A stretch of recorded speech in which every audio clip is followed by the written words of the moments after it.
After President Biden pardoned his troubled son Hunter, a convicted felon, citing the fact that MAGA Republicans publicly campaigned on investigating and prosecuting their political critics and opponents, two top MAGA Republicans, including Jim Jordan, went on Sean Hannity's show on Fox News and basically proved Biden right in front of the American people. But before we unpack all that, if you end up liking this video and you want to support the channel, please be sure to hit the like, subscribe, and alert bells before you go. All right, friends, we have several clips to talk about here. Two from Sean Hannity involving James Comer and Jim Jordan, and another two involving James Comer and Newsmax, which speak to the same thing. The fact that MAGA Republicans did not intend to let it go, and they intended on continuing to investigate Hunter Biden and President Biden, despite having done so for years. Hunter Biden, a private citizen who has never held public office, has been investigated by the Trump Justice Department, by the Biden Justice Department, by Senate Republicans, and by House Republicans. He is perhaps the most investigated private citizen in America. And they validated, these MAGA Republicans are validating President Biden's concerns that they would continue to target his civilian son.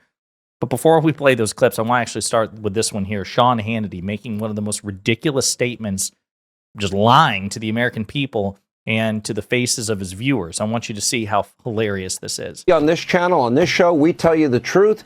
We've been right about Richard Jewell going back to the beginning. We were right about UVA. We were right about Duke Lacrosse. We were right about Freddie Gray in Baltimore. We were right about Ferguson, Missouri.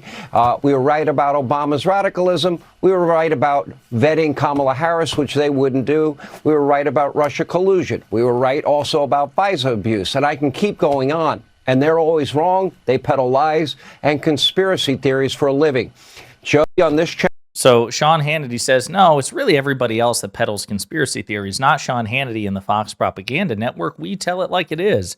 You know, except for that time, for example, when they had to pay $800 million to settle a defamation lawsuit because they knowingly signal boosted the lies of conspiracy theorists and election deniers, despite robust First Amendment protections against defamation.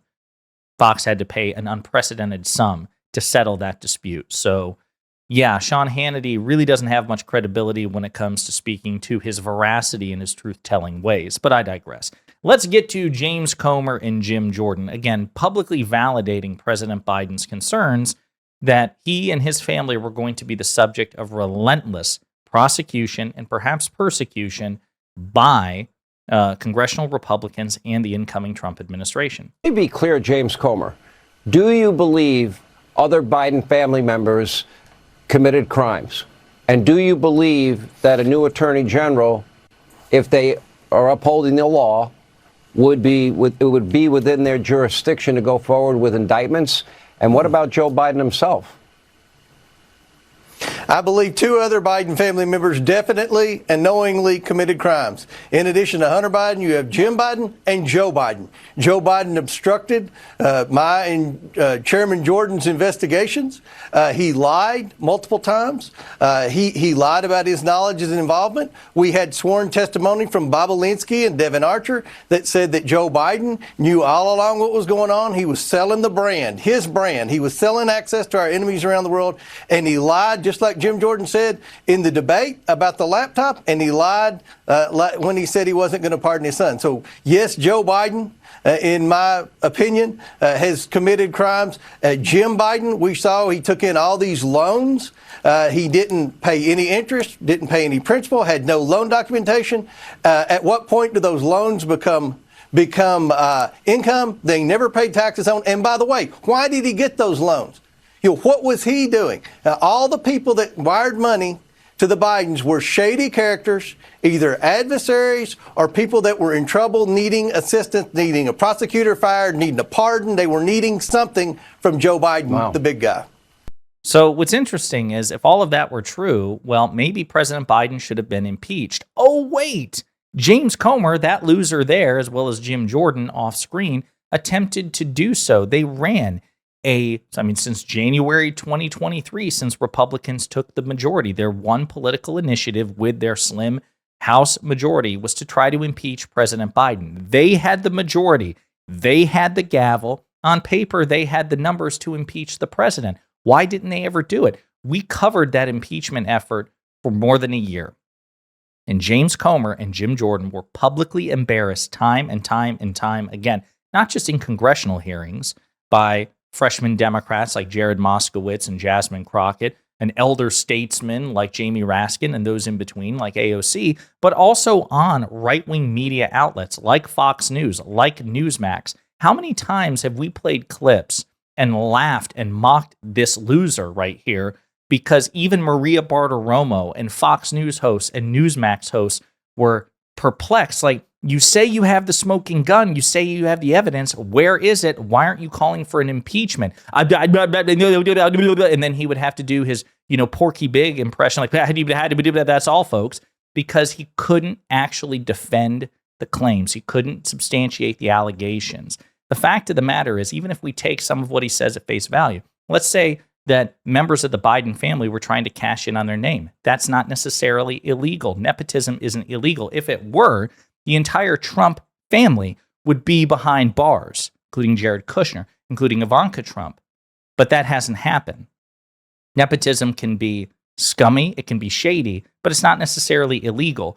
They looked into this for more than a year, for nearly 2 years, and they have failed to produce the goods.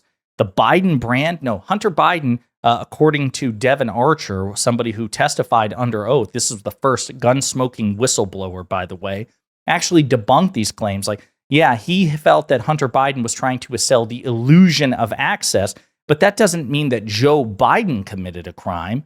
Even if Hunter Biden was trying to persuade people, hey, you should hire me because I'm Joe Biden's son, well, that doesn't necessarily incriminate Joe Biden. And you guys had time to substantiate that claim. You failed.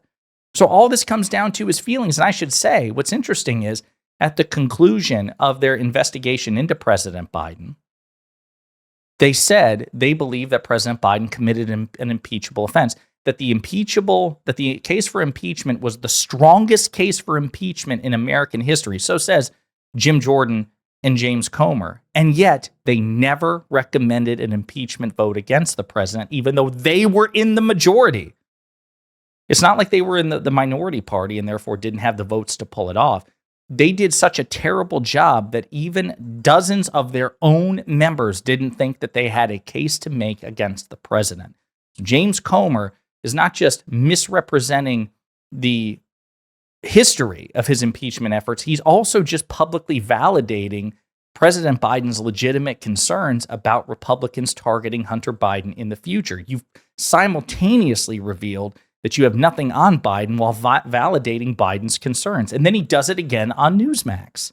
Part of this, and sorry to interrupt, but part of this broad pardon here means that Hunter can no longer claim the fifth. You can't claim the fifth. You can't incriminate yourself if you've been pardoned, obviously. Mm-hmm. My question to you is, do you have any plans for Hunter Biden knowing this? Well, I look forward to talking to Attorney General Bondi about this.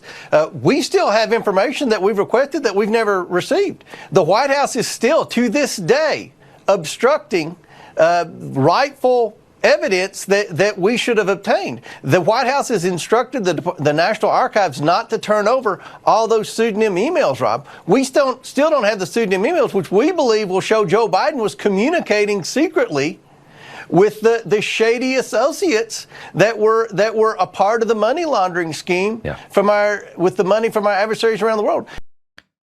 So a couple of things. Number one, I don't know if what Comer says is correct. What I do know, it's been reported that more than 12,000 documents were given to the MAGA Republican-led oversight impeachment effort against President Biden, that the Biden administration cooperated infinitely more than investigations into the Trump executive branch by Democrats. Once you think about that, then President Trump ordered his executive branch officials to not cooperate with House-led impeachment efforts and investigations, whereas President Biden did cooperate, perhaps not to the extent that James Comer wanted, but certainly infinitely more than Trump. But again, it's okay for Trump to obstruct investigations, but it's not okay for Biden to have disputes over what evidence to turn over, and that's just taking James Comer at his word, which of course is a general proposition we have no reason to do. But the point is, even if we do, you still lose the argument because you're an unprincipled, hypocritical loser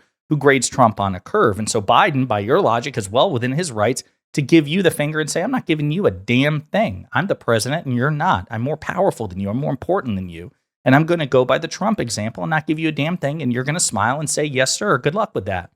Instead, the morally superior Joe Biden did cooperate with James Comer. So again, just no leg to stand on whatsoever. Perhaps it's because James Comer just couldn't actually make his case because he's an idiot who overreached. That's what we've seen. One more clip from Newsmax. This is the most corrupt political family in the history of the American presidency. Yeah. And this is the biggest public corruption scandal ever. And I hope that the Trump Justice Department will take our investigation and hold people accountable, not just the Bidens, but all the deep state actors that were involved in the cover-up. So again, imagine the irony. Imagine the shamelessness it takes to be a Trump supporter and say that the Bidens are the most corrupt political family. Not Donald Trump, who, by the way, didn't divest himself from his businesses. He violated the law and principles to do so. President Jimmy Carter had to sell his peanut farm. Donald Trump refused, broke precedent to divest himself from his businesses, and he was corruptly benefiting from his time as chief executive. He received money, millions of dollars, according to just a mere partial preliminary investigation by House Democrats, millions of dollars from foreign adversaries, including China. He violated the emoluments clause. The fact of the matter is, for any single example of corruption you can attribute to the Bidens, it's outnumbered 5 to 10 to 1 for examples of corruption under the Trump family. So again, speaking as somebody who is a Democrat, I say to anybody complaining about the so-called corruption of the Biden family, I don't take any of your claims and any of your outrage seriously unless you will first deal with the Trump administration, the Trump family's corruption. If not, if what you really want is, Donald Trump and his family can do and say and be as corrupt as they want, they can employ whatever, receive whatever graft they want, they get to play by a different set of rules, but we have to hold the Bidens to an absurdly high standard, to hell with that. Again, to say nothing of the fact that if James Comer had the goods, he should have he should have called for an impeachment of President Biden. He had the power to do so. They had the votes on paper to make it a reality. And the only reason they didn't is because they couldn't make the case. And not only could they not make the case, they couldn't make the case well enough that even in this polarized political climate, with MAGA Republicans so thirsty to embarrass the Bidens, that even with the majority, they still couldn't persuade their own fellow Republicans to vote for impeachment. That's how embarrassing this is. So again, all this comes back to is not only James Comer and Jim Jordan continuing to publicly humiliate themselves by parading their failed sham impeachment effort in front of the American people, they are also single-handedly validating President Biden's decision to pardon Hunter because, again, part of it was President Biden believed that there would be further attempts at political retribution against his only living son. James Comer is validating that concern. So this is just a fool's errand all the way around. But that's James Comer and Jim Jordan for you. In the meantime, let me know what you think in the comments.